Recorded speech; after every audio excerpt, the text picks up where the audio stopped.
श्री स्वामी समर्थ मराठी जगत या यूट्यूब चॅनलमध्ये तुमचे खूप खूप स्वागत आहे।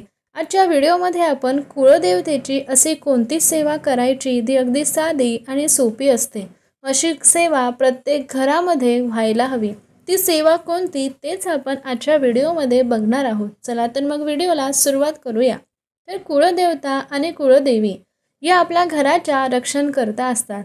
प्रत्येक घराण्याची कुलदेवता ही वेगळी असते आणि आपल्या घरातील प्रत्येक सदस्यांच्या सुखासाठी, प्रगतीसाठी, चांगल्या आरोग्यासाठी, त्याचप्रमाणे घरची पिढी वाढण्यासाठी आणि समोरची पिढी सुखी समृद्ध होण्यासाठी कुलदेवतेची सेवा आवश्यक असते।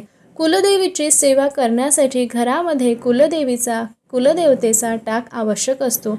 टाक नसल्यास तो कधी आणावा, तर मंगळवारी किंवा शुक्रवारी आणून पंचामृताने त्या टाकाला अभिषेक घालावा।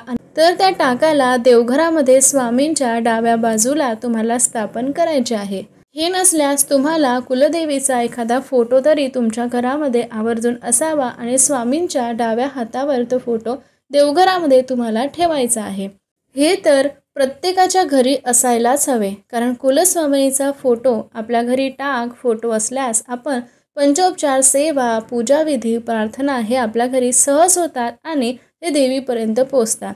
आता वर्षातून एकदा आपल्याला काय करायचे आहे, आपल्या घरामध्ये नवरात्रीचा घट तुम्हाला बसवायचा आहे। तुमच्या घरामध्ये घटाची पद्धत नसल्यास तुम्ही दिवा अखंड लावू शकता। दुर्गा सप्तशतीचा पाठ त्यावेळी नवरात्रीच्या वेळी करू शकता। त्याचप्रमाणे कुलदेवतेसाठी तुम्हाला खंडेरायांचा षडरात्रींचा उत्सव करायचा आहे। उत्सव तुमच्या घरामध्ये होत नसताच निदान चंपाषष्ठीच्या दिवशी तरी सेवा आवर्जून कराव्या।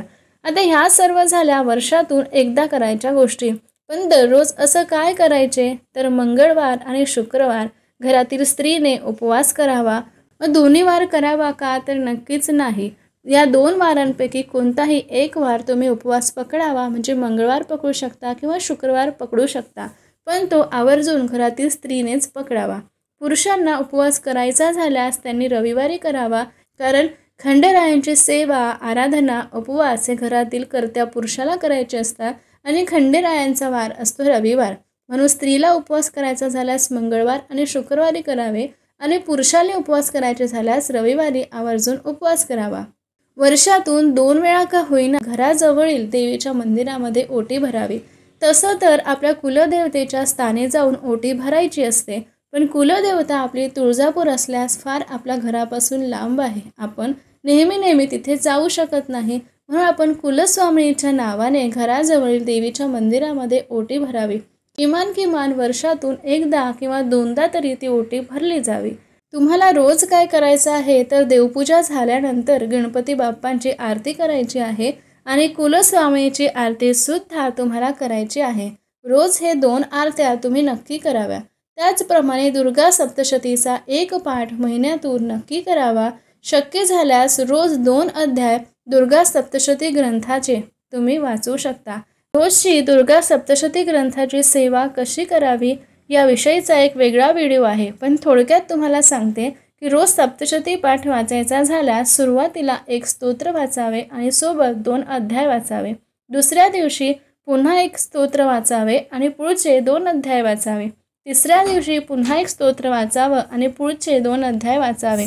असे करत तुमचे 13 अध्याय अगदी सहज 7 दिवसातच पूर्ण होतील आणि महिन्यातून एक सेवा देवीच्या चरणामध्ये आपली आवर्जून राहील। जर का तुम्हाला या सगळ्या गोष्टी शक्य नसल्यास, तुम्ही रोज आरती करू शकत नसल्यास, दुर्गा सप्तशतीचे पाठ महिन्यातून किमान करू शकत नसल्यास, दुर्गा सप्तशती अध्याय रोज 2 तुम्ही वाचू शकत नसल्यास, अगदी साधी आणि सोपी सेवा अशी कोणती आहे का, तर हो, नक्कीच आहे।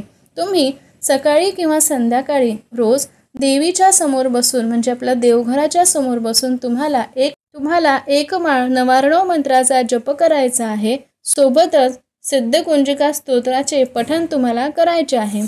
सिद्धकुंजिका स्तोत्र अतिशय साधं आणि सोपं आहे। कमीत कमी 1 ते 1.5 पेजची ती सेवा आहे, पण तुम्ही जर काही केल्यास सिद्धकुंजिका स्तोत्राच्या द्वारे तुम्हाला दुर्गा सप्तशतीचे फळ मिळेल अशी मान्यता आहे। त्या प्रकारे कुलदेवीच्या अगदी साध्या आणि सोप्या सेवा ज्या रोज प्रत्येकाच्या घरामध्ये व्हायला हव्यात, त्या कोणत्या, याविषयीची संपूर्ण माहिती आपण आजच्या व्हिडिओमध्ये बघितली। ही माहिती तुम्हाला कशी वाटली ते सांगायला विसरू नका आणि अशाच नवीन माहितीसाठी चॅनलला भेट देत रहा।